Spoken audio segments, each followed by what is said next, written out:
أعوذ بالله السميع العليم من الشيطان الرجيم. بسم الله الرحمن الرحيم، وصلى الله على سيدنا محمد وعلى آله وصحبه وعلى من اهتدى بهديه إلى يوم الدين.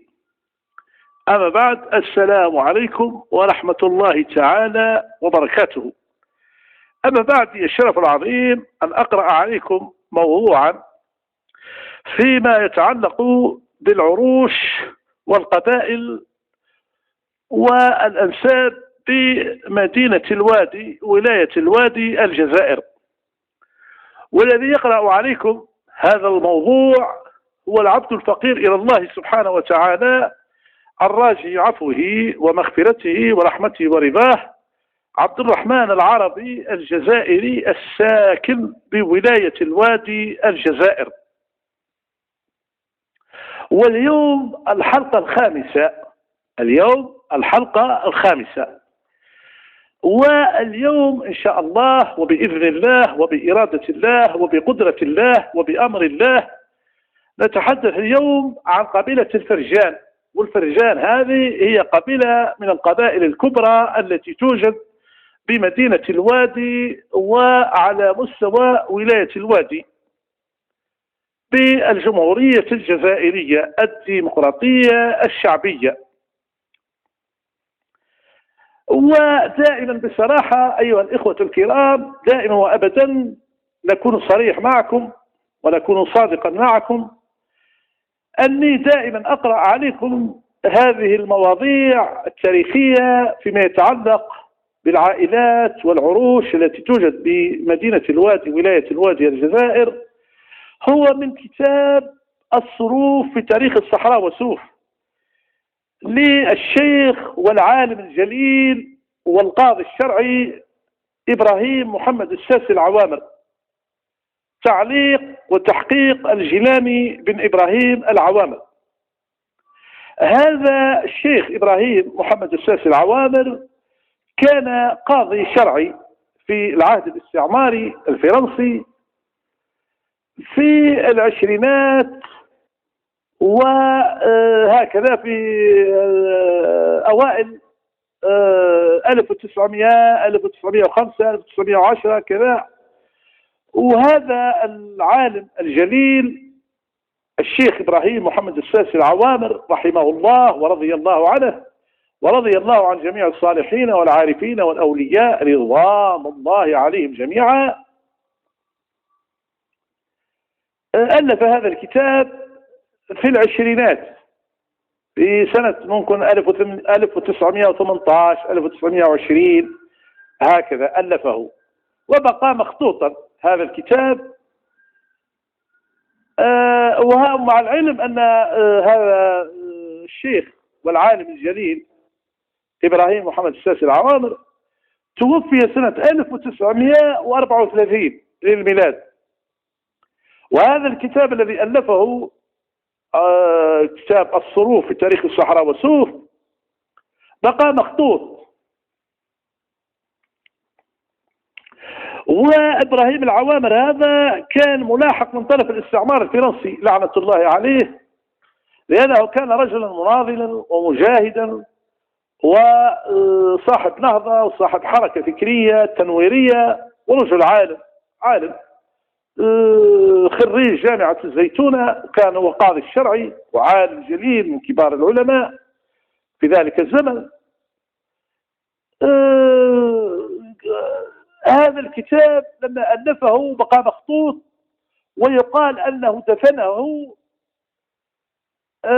في مكان الماعز، يعني في مربط الماعز والغنم في ذلك الزمن، بما نسميه عندنا في الجزائر الكوري نقول هكذا في منطقة الواد، المكان اللي يبقوا فيه الغنم والماعز نسموه كوري المعيز، هكذا نقولوا نحن في واد سوف، أي مكان اللي يربطوا فيه الغنم. دفنه في مربط الغنم، هكذا حفر حفرة ووضعه في كيس بلاستيكي ودفنه لكي لا يعثر عليه الاستعمار الفرنسي. وكما تعلمون أيها الإخوة الكرام، في ذلك الزمن في العهد الاستعماري هناك عملاء للاستعمار الفرنسي بما نسميه عندنا في الجزائر الشكامين أو البياعين أو الواشين اللي يتعاملوا مع الاستعمار الفرنسي. فحفر له حفرة نحو 50 سنتيما أو متر أو نحو ذلك، ونفه في كيس ووضع ودفنه في كما قلنا في مكان الغنم، مكان الماعز، بما نسميه عندنا في الجزائر وبما نسميه عندنا في وادي سوف الكوري، كوري المعيز وكوري الغنم. ووصى بنيه أي أولاده ومن بينهم سيدنا الجلال العوامر ابنه، وكان في ذلك الزمن شابا أو طفلا صغيرا، ولكن كان شابا ملهما، شابا ورعا، شابا مثقفا، وهو أبيه الشيخ إبراهيم العوامر عالم طبعا، باش يجي ابنه حتى هو ما شاء الله عالم. فلما استقلت الجزائر عام 1962 حفر على هذا الكتاب فوجده ملفوف في كيس، وقرأه وتأمل في قراءته، وهكذا نظمه لأنه كان مخطوط، وهكذا نظمه ورتبه، وهكذا ووضع عليه تعليقات وتحقيقات وإلى غير ذلك. وفي سنة 76 أو 75 و900 وألف أراد أن يطبعه في ذلك الزمن، ولكن للأسف السلطة المعنية بالأمر في ذلك الزمن في الجزائر لم توافق على طبعه. فهذا الشيخ الجلال العوامر رحمه الله حتى توفي منذ سنوات تقريبا، منذ 6 أو 7 سنوات تقريبا، في 2007 أو 2005 أو 2004 توفي هذا الرجل العظيم، وهو الجلال العوامر ابن المؤلف إبراهيم العوامر. ذهب إلى تونس العاصمة، وطبعه بتونس بدار بوسلامة للطبع والنشر في سنة 1977 للميلاد. طبع هذا الكتاب بمطبعة دار بوسلامة للطبع والنشر بتونس العاصمة، وأعيد طبعه هذا الكتاب في سنة 2003 للميلاد بالجزائر العاصمة، وأعيد طبعه بمدينة عنابة بالجمهورية الجزائرية الديمقراطية الشعبية في سنة 2016. وأنا سأقرأ عليكم موضوعا فيما يتعلق بقبيلة الفرجان. هذه القبيلة أصلها من الفقهاء، وفيها أبيات الربايع، وتأخرت في الدخول إلى سوف عن جميع أقاربها، فلذلك اعتبرها من لا يعرفها أجنبية عنه.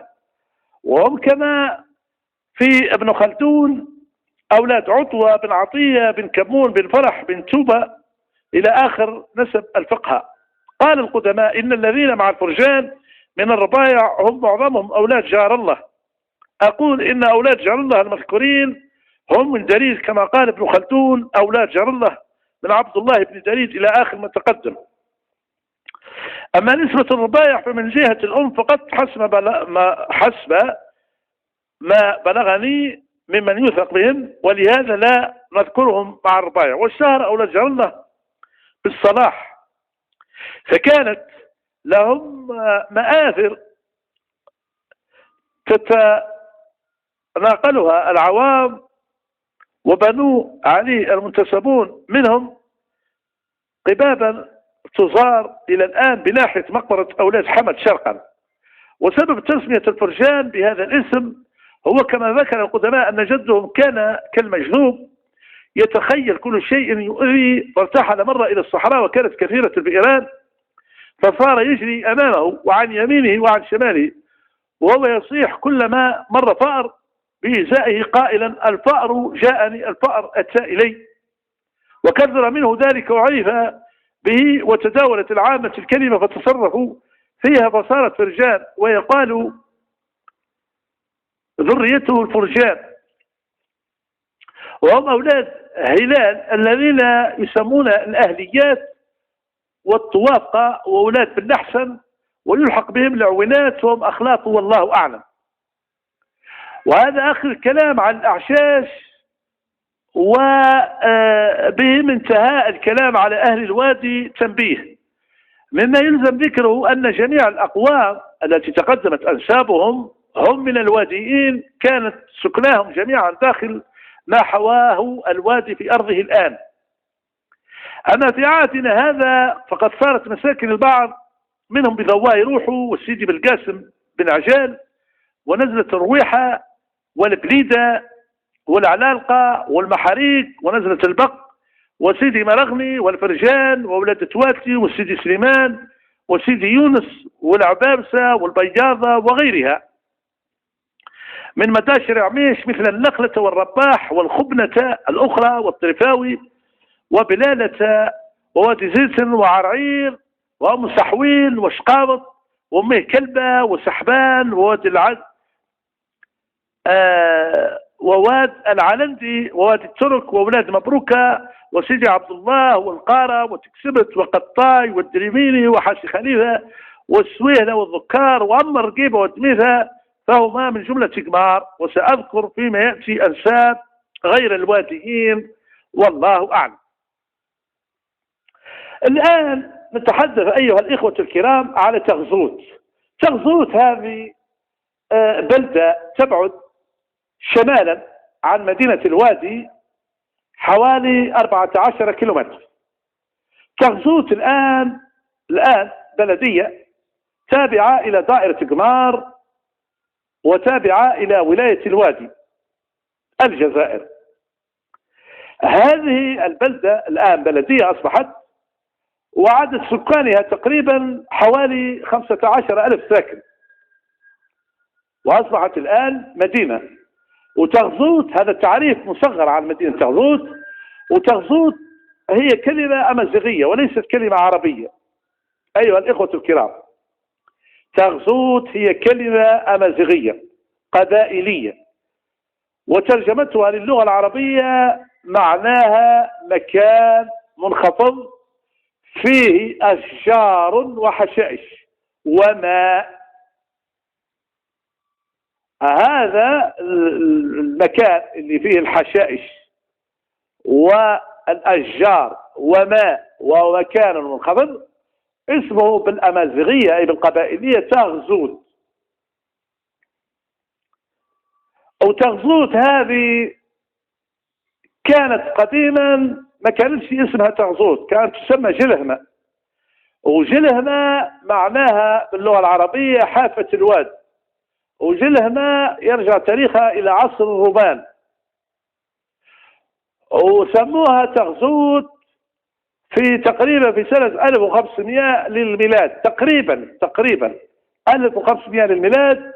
أتى معلمان للقرآن الكريم يعلمان القرآن إلى هذه القرية التي يسمى جلهمة، وهذون المعلمان جاءوا من تغزوت الذيبان. تغزوت تقع قرية كانت في زمن المضاء قرية يمكن بجوار بسكرة أو في الزاد، لأن بسكرة وما جاورها بسكرة طولقة سيدي عقبة زريبة الواد زريبة حامد بادس قنقة سيدي ناجي إليانا يمكن حتى سيدي خالد دولة جلال وإلى غير ذلك. هذه المنطقة كلها اسمها الذيبان، وعروس الذيبان وجوهرة الذيبان وقلب الذيبان هي بسكرة. كان في زمن مضى في قديم الزمان كانت قرية في الزيبان اسمها تغزوت، واعتقد الآن والله أعلم أن هذه القرية استبدلت باسم آخر. فلما جاءوا هذول المعلمان تاع القرآن الكريم من تغزوت الزيبان، أي من تغزوت بسكرة، جاءوا إلى جلهمة، فجوا على أساس أنهم يعلمون القرآن الكريم ويعلمان قواعد اللغة العربية والإملاء والفقه المالكي والعقيدة الأشعرية نسبة لأبو الحسن الأشعري صاحب العقيدة الأشعرية، والفقه المالكي نسبة لسيدنا مالك بن أنس رضي الله عنهما وهو صاحب المذهب المالكي. ويعلمان أيضا ما هوش غير يعلمان القرآن الكريم ويعلمان الفقه المالكي والعقيدة الأشعرية ويعلمان الحديث النبوي الشريف اللي هو موجود في كتب الصحاح كصحيح البخاري وصحيح مسلم والنسائي والترمذي وابن ماجه وأبو داود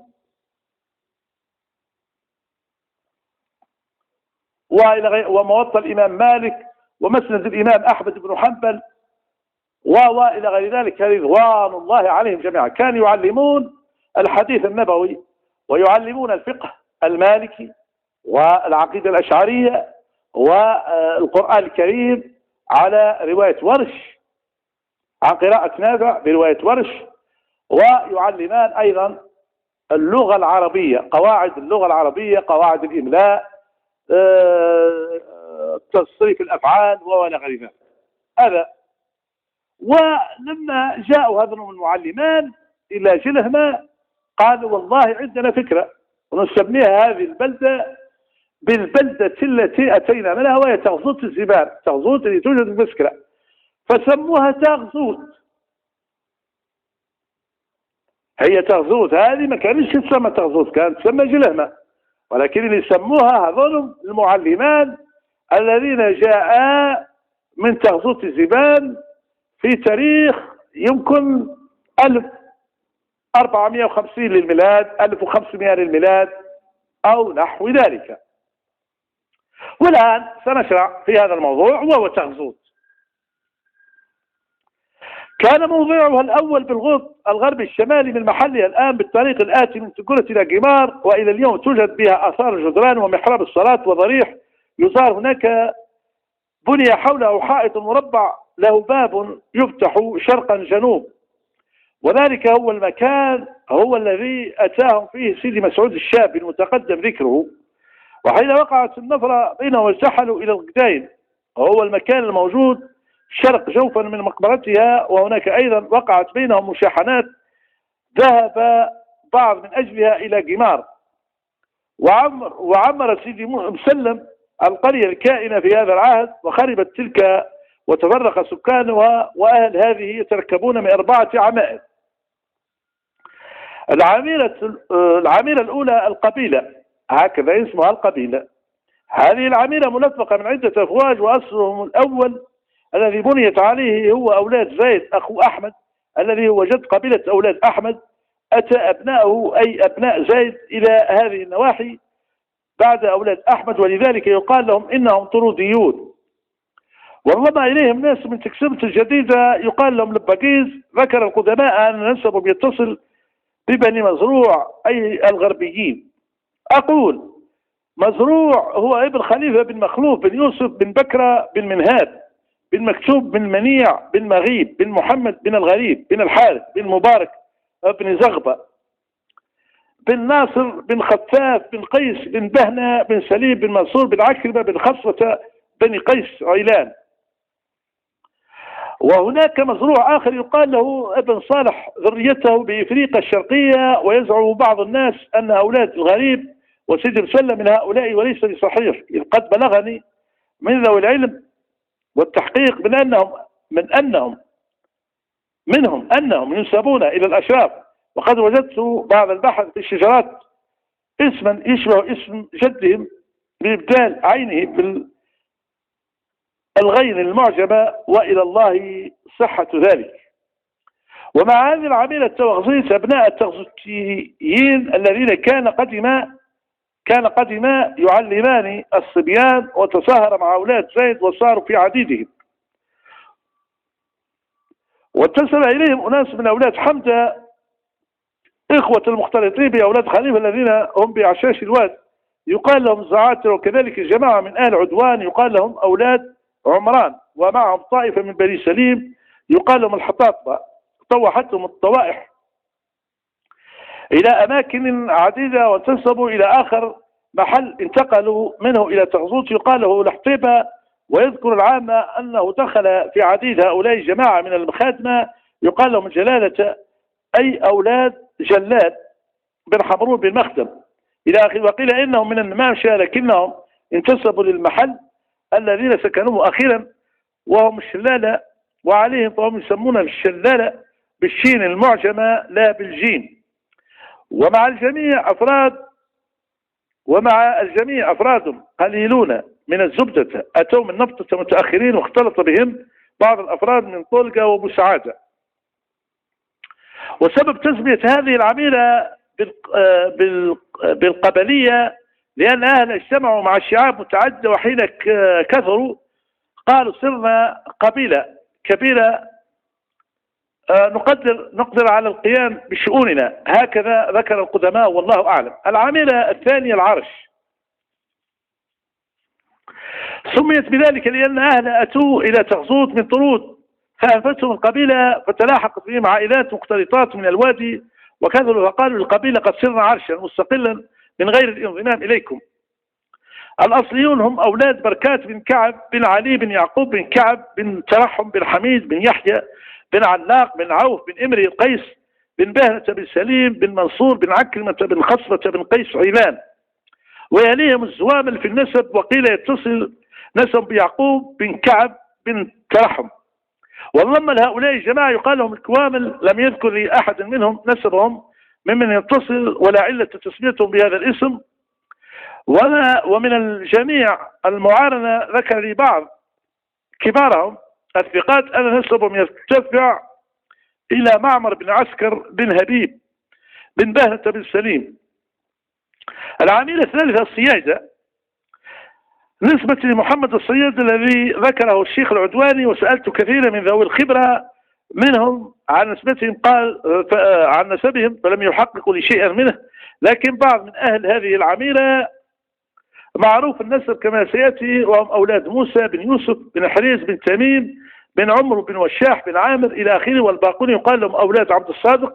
وهذه العميلة كبيرة جدا، لكن معظمها بقي في جمار بعد الرجوع إلى تغزوت، والذين بها هم أولاد عمارة والمداوي وبوبا وحمى سودة والمبارك والرجيل وحمى الحاج وحنوك وأولاد تاتا والدرويش والخزمات والحبيري وابو ودهليس وبرحات، والله أعلم.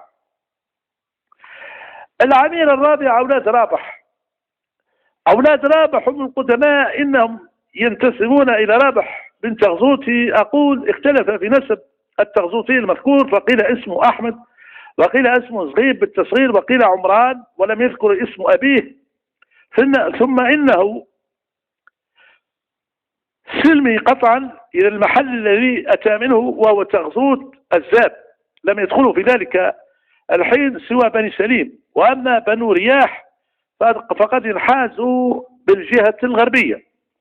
وبلغني من بعض عامتهم أن نسب يتصل بمزروع بن صالح، ومزروع المذكور هو ابن صالح بن ديلم بن حسن بن شبابة، وهو هلالي لا سليمي، ولعله اشتبه عليهم الاسم فيكونون أبناء زرعة بن صالح بن قماص بن سالم بن وهب بن رافع بن رياب بن مالك بن بهنة بن سليم إلى آخره، والله أعلم بالحقيقة.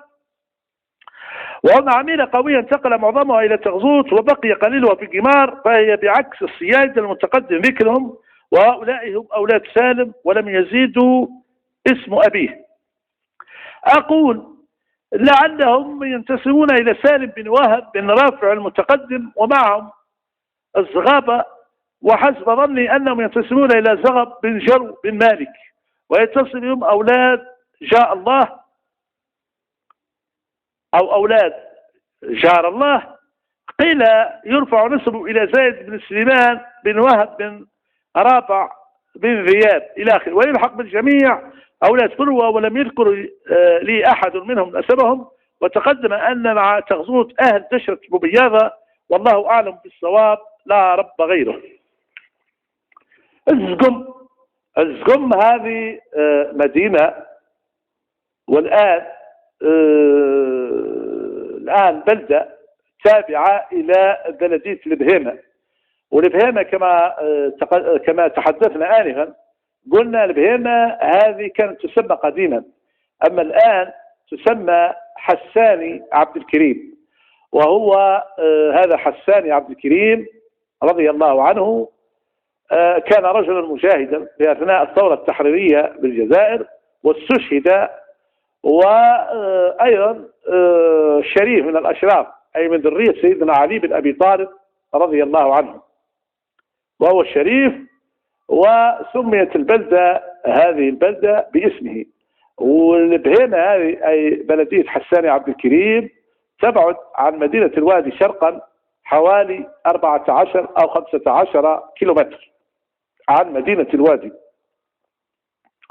والزقم هذه هي بلدة أيضا تابعة إلى بلدية حساني عبد الكريم، وهي ملتصقة ومجاورة مع مدينة حساني عبد الكريم. والآن سنتحدث. والزقم هذه هي أقدم قرية في ولاية الواد، هي قرية الزقم، أي بلدة الزقم. كانت هذه البلدة في أول الأمر عامرة بآل عدوان فقط، ثم اختلطت بعد ذلك بغيرهم من القبائل، وكانت قريتين اثنين، إحداهما تسمى الرقوبة والأخرى تسمى سيدي خضير، فخربتا وانتقل أصحابهما إلى المكان المعروف الآن. وأهل الزقم في هذا العهد يتألفون من 5 عمائر، منهم الأصليات ومنهم الملحقات. العامرة الأولى بنو خضراء، ينتسبون إلى قرية سيدي خضير الملقب بالخضراء تنويها بشأنها، واختلف في أصلهم، فقيل إنهم من أحمر خده، فإن يكن كذلك فمن الراجح أن يلتحق نسبهم ببني رياح. وقيل إنهم من بني أزقن، ومنهم من ينفي ذلك، وهؤلاء قليل عددهم، لكن اختلط بهم كثير من النمامشة السلميين. العاملة الثانية أولاد أحمد، قيل أنهم ينتسبون إلى حامد أخي أحمد جد قبيلة أولاد أحمد، فيكونون حينئذ طروديين وإخوة لأولاد أحمد أهل الوادي، والله أعلم. وقيل النسبة إلى حامد آخر أحد أجداده، ويذكرون أن جدهم حامد هذا بعد أن استقر قراره بالزقم ترك ذريته بها ورجع بزوجته إلى ناحية الميتة، إذ كان محبا للبادية فمات بها. أقول إن الذي مات بجهة الميتة هو حامد آخر أحد أجدادهم الأسافل، وليس هو حامد الأول. وينقسمون الآن إلى 4 فصائل. الأول أولاد محمد، ويتبع نسبهم إلى سليمان بن عبد الرحمن بن سالم بن يوسف بن صالح بن حامد. الثاني أولاد نصر، يتصل نسبهم حسب ذكرهم بأبناء الهامل بن صالح بن حامد المذكور. الثالثة الشحيمات، ولم يذكروا لآبائهم وأجدادهم المتصلين بحامد. الرابعة الأعواف، اختلف فيهم لمن ينتسبون، والراجح حسب قوله قدمائهم أنهم إخوة بني حامد، والله أعلم. العاملة الثالثة أولاد شوية، اختلف عامته في معرفة جدهم الذي انتسبوا إليه، وحسب ظني أنهم ينتسبون إلى شوية أحد رجالات بني حسن بن علاق بن عوف بن إمري قيس ابن بهنة بن سليم إلى آخره، فيكونون حينئذ سليميين. أو إلى شوية أحد المنتمين إلى بني معافي بن حمزة بن معد بن خذل بن حسين بن زغبة بن رياح بن أبي ربيعة بن نهيك بن هلال إلى آخره، فيكونوا حينئذ هلاليين، والله أعلم بالحقيقة. وينقسم هؤلاء بهذا العهد إلى 4 فصائل. الأولى أولاد زبنيس، وثاني أولاد منصور، والثالث أولاد سالم، والرابع أولاد الحاج، ومعهم بيتان من العيايطة البهيميين وهم أولاد عيشة وأولاد العروس والله أعلم. العمير الرابع الشواري يذكر البعض أن سبب تسمية الأولين منهم بذلك هو ما وقع بين بعض أهل الزقم والممشى من المناوشات في شأن امرأة شاوية أخذها الأولون غصبا وآل أمرها إلى تزويجها بأحد الفضلاء يقال له سيدي الحاج محمد، وأولادها بنين انتسبوا لها لاستغراب أمرها فصار يقال لها أولاد الشاوية ثم الشواري، وهم كثيرون معروفون بهذا الاسم، وانضم لهم آخرون يقال لهم بنو عاصم أصلهم من مصاعبة الواد، ويتصل نسبهم ببني مناع الذين في شبابطة الواد. ومعهم أولاد حمد بن معمر إخوة أولاد سيدي عبد الله الذي هو في أعشاش الوادي، كما سبقت الإشارة إلى ذلك. والتحق بهم قوم يقال لهم الكواكة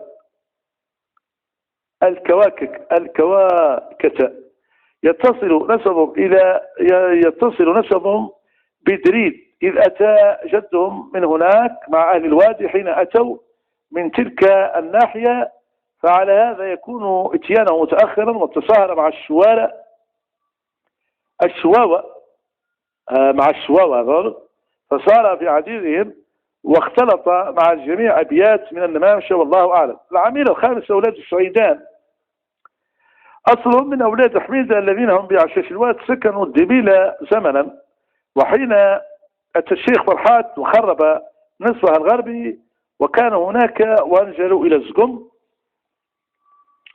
واستوطنها وهم بها قليلون، وأكثرهم لا يعرفون أباهم لأنهم ماتوا بالدبيلة في تلك الواقعة وقد فروا منها قبل التمييز والله أعلم.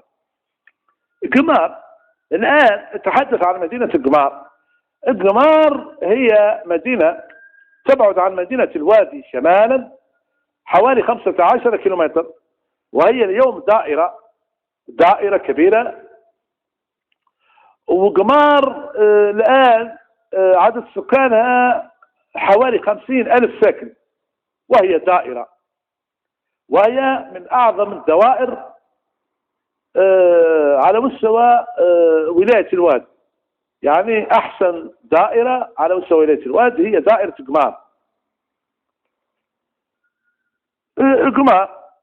هذه البلدة يتركبون من 5 عمائر، وهي العامرة الأولى أولاد عبد القادر، ويسموهم في قمار أولاد عبد القادر. أولاد عبد القادر أظنهم عرش كبير في قمار. ينتسبون إلى عبد القادر أحد أحفاد عبد القادر بن خليفة بن سعد بن خفر بن مبارك بن فيصل بن سنان بن سباع بن موسى بن كمام بن علي بن خزن بن حسين بن زغبة بن رياح بن أبي ربيعة بن ناهيك بن هلال إلى آخره، وهم أكثر عمائر أهل قمار بيوتا.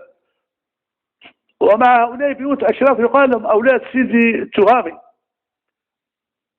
ومعهم أفراد قليلة من آل عدوان كانوا يعرفون بأولاد صالح العدواني، كما انضم إليهم أناس من بني معروف بن عطية بن كمون بن فرج بن توبة بن بارك بن عامر بن عطية بن دريد بن الأثبج إلى آخره. وعليه فهم في الأصل من أعشاش الوادي، ويوجد خلالهم أفراد يقال لهم أولاد راشد انضموا إليهم بالمصاهرة، ويعسر تمييزهم منهم ذكر لبعض وجهائهم القدماء أنه من جبل نفوسة الذي بقرب جابس ولم يزد على ذلك. أقول إن أهل تلك الناحية أي نفوسة أكثرهم من أولاد جارية بن وشاح الذين تقدم نسب في أولاد جاء الله الذين هم بعض من أولاد أحمد، فلعل هؤلاء من إخوانهم والله أعلم. العميلة الثانية أولاد حميد. أولاد حميد تقدم نسبهم هذه العميلة وتفصيل أمرها مستوفي مع العزائز الذين هم بعض من مصاعبة الواد، وليس مع هؤلاء خلط إلا ما ندر وهو لا حكم له والله أعلم. العميلة الثالثة الصيايدة، مرت ترجمتهم قريبة بتغزوت، وإنهم ينقسمون إلى فصيلتين، هما أولاد موسى وأولاد عبد الصاد، وأكثرهم هنا لم يرجع منهم إلى التغزوز إلى القليل. قال القدماء ذهب من هؤلاء زمن المشاحنات جماعة إلى جبل أوراس فتصاهروا فيهم ورجعوا مع أصهارهم، ولكن لا يعرفون من هؤلاء الصهار. أقول إنهم من شويخة الوادي الذي إناء، هم مع شماطة المصاعبة وأقاربهم انضموا إليهم من تغزوت أناس يقال لهم التواب، على ما أظن إنهم من عاملة القبيلة، وانتمى لجميع أفراد القبيلة من النمامشة بالسلميين، والله أعلم. العاملة الرابعة أولاد رابح. أولاد رابح سبقت نسبة هؤلاء في تغزوت أيضا، وهم هنا قليلون جدا، حتى أن بعضهم اقتصر على ذكر ما انتموا إليه وهم الهويملات. هناك عائلة هكا عاملة من العمائر يسموها في الضمار أولاد هويمل، عارش أولاد هويمل، عارش صغير هكا مش كبير، يسموهم أولاد هويمل. أولاد هويمل بالراخ، ولم يذكر لي فوق ذلك. ويزعم البعض أن معهم أبيات من حرام تغدامس، وهم ينفون ذلك، كما اختلط بهم عائلات من أولاد زيد آل تغزوت وأناس من ورجلة قيل أنهم برابرة، والله أعلم. العاملة الخامسة أولاد بوعافية. أولاد بوعافية ذهب النسبون في تحقيق نسب هذه العاملة مذاهب شتى، منها أنهم أنهم من بني ريان، أنهم من بني زيان بن ثابت بن محمد بن ينوسين بن طاع الله بن علي بن بصل بن فرقين بن القاسم، ومن أنهم من صنهاج بن عاميل بن زعزاع، ومنها أنهم أبناء عافية ابن أبي بكر بن حمامة بن محمد بن وروزير بن فكوس بن كرماط بن مرين. فعلى الأقوال الثلاثة بربريون، وآخرهم أقرب من جهة التعليل. وقيل أيضا إنهم أبناء عافية بن داود بن مرداس بن رياح بن أبي ربيعة بن نهيك بن هلال إلى آخره. وعلى هذا فهم عرب، والتعليل يناسبه أيضا، والله أعلم بالحقيقة. ومع هؤلاء كثير من الهمامة النوافلة والبلابش والبركات والحونة وبعض السواري من أهل بهيمة الذين سيأتي ذكرهم إن شاء الله. وقد سبق القول إن الدميثة والرقبة من جملة تكمار، والله أعلم. وفي هذا القدر كفاية، والسلام عليكم ورحمة الله تعالى وبركاته، وإلى لقاء آخر إن شاء الله. وأفضل ما أختتم به ودائما وأبدا الصلاة على النبي صلى الله عليه وسلم. اللهم صل وسلم وبارك على سيدنا محمد وعلى آله وصحبه وسلم تسليما كثيرا، عدد خلقه ورضاء نفسه وزنة عرشه ومداد كلماته. سبحان ربك رب العزة عما يصفون، وسلام على المرسلين، والحمد لله رب العالمين. سبحانك اللهم بحمدك، أشهد أن لا إله إلا أنت، أستغفرك وأتوب إليك، ولا حول ولا قوة إلا بالله العلي العظيم. بسم الله الرحمن الرحيم. والعصر إن الإنسان لفي خسر إلا الذين آمنوا وعملوا الصالحات وتواصوا بالحق وتواصوا بالصبر. والسلام عليكم ورحمة الله تعالى وبركاته.